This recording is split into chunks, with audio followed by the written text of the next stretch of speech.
السلام علیکم،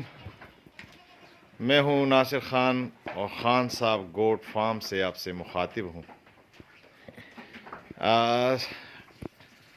آج کا تو کوئی خاص موضوع نہیں ہے اس کے کچھ یعنی بات کے سلسلے کو آگے بڑھانے کے لیے، لیکن چونکہ سردیوں کا موسم ہے اور سردیوں میں بارشوں کا خصوصاً جو سلسلہ چل رہا ہے ابھی پنجاب میں تقریباً تیسرا چوتھا روز ہے جو مسلسل بارشیں ہو رہی ہیں، تو عموماً جو ہماری بکریاں جو ہم بکریوں کو چارہ ڈالتے ہیں وہ ساوا یا ہرا چارہ ہوتا ہے، اور پھر وہ ہرا چارہ بھی ان دنوں میں شارٹ ہو جاتا ہے، تو ان دنوں میں پھر بکریاں پھر خاصی مطلب ہے کہ مشکلات کا سامنا کرنا پڑتا ہے جو بکری مالکان ہیں ان کو۔ تو ان کے لیے تھوڑا سا یہ پیغام میں یہ دینا چاہ رہا تھا کہ اگر آپ کے پاس کوئی چارہ شارٹ ہو جاتا ہے اور خدا نخواستہ کوئی اس طرح نہیں ہوتا ہے آپ کے پاس، تو ایمرجنسی کے طور پر آپ نے اپنے ونڈے میں گڑ اور ڈالڈا گھی کا استعمال کر لینا ہے۔ ویسے گڑ اور ڈالڈا گھی تو آپ عموماً ڈالتے ہیں، لیکن اس کی مقدار بڑھا دینا ہے اپنے، اور اگر آپ ایک ٹائم ونڈا ڈال رہے ہیں تو اس کو 2 ٹائم کر دیں، تاکہ چونکہ گڑ توانائی کا ایک خاص سورس ہوتا ہے، بلکہ بہت بڑا سورس ہوتا ہے، اور اس طرح گھی ڈالڈا گھی بھی ایک بہت بڑا سورس ہوتا ہے توانائی کا۔ تو اس طریقے سے آپ کی بکریاں اپنا وزن لوز نہیں کرے گی۔ نمبر 2، نزلہ زکام اور اس طرح یہ چھوٹی موٹی بیماریاں ہوتی ہے، کھانسی اور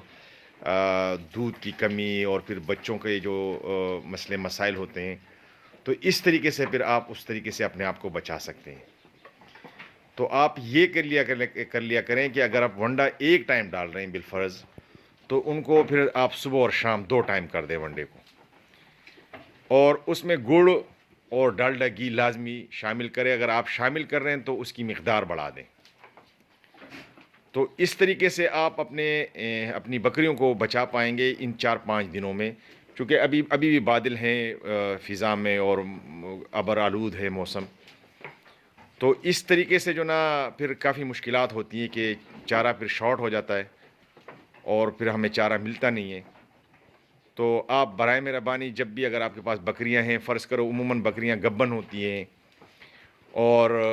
یا دودھ دینے والی ہوتی ہیں، یا اس کے بچے ہوتے ہیں چھوٹے، پھر دودھ سے ہی اتار پاتی نہیں ہے بکریاں اپنے ہوانے میں،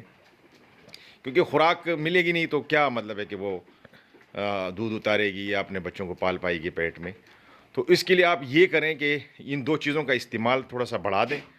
تو آپ کی بکریاں جو نا وہ ویٹ بھی نہیں گرائے گی، اور اگر گبن ہے تو وہ اپنے بچوں کو اور طریقے سے پال پوس صحیح طریقے سے پیٹ میں کرے گی اور بچے گرائیں گی نہیں۔ عموماً سردیوں میں یہ بھی ہوتا ہے کہ اگر چارہ شارٹ ہو جاتا ہے ظاہر ہے کہ، تو پھر ظاہر ہے کہ یہ کیسز بھی سامنے آئے کہ بچے جو نا بکریاں بچے گرانا شروع کر دیتی ہیں۔ تو اس حوالے سے یہ پیغام ہے کہ اگر آپ کے پاس بکریاں ہیں اور آپ ونڈا ڈال رہے ہیں، تو ونڈا تو یقیناً آپ ڈال رہے ہوں گے، تو اس کی مقدار بڑھا دیں اور اس ونڈے کو صبح اور شام کر دیں، اور اس میں گھی اور گڑ اس کا استعمال بڑھا دیں، تاکہ آپ کے ڈنگر بیماریوں سے اور خوراک کی کمی سے بچ سکیں۔ یہ چھوٹا سا پیغام تھا آپ دوستوں کے لیے، تو بڑی مہربانی نوازش۔ باقی وہ جو آخر میں اکثر ہم پیغام دیا کرتے ہیں کہ کچھ اگر کوئی دوست ہمارے سفر میں ہمارے ساتھ جڑنا چاہیں تو ہمارے اس چھوٹے سے چینل کو سبسکرائب کریں، اور بیل کی جو گھنٹی کا نشان ہوتا ہے اس کو دبائیں، اور اس کو شیئر کریں، دوسرے لوگوں تک پہنچائیں۔ آپ کی بڑی مہربانی نوازش، شکریہ۔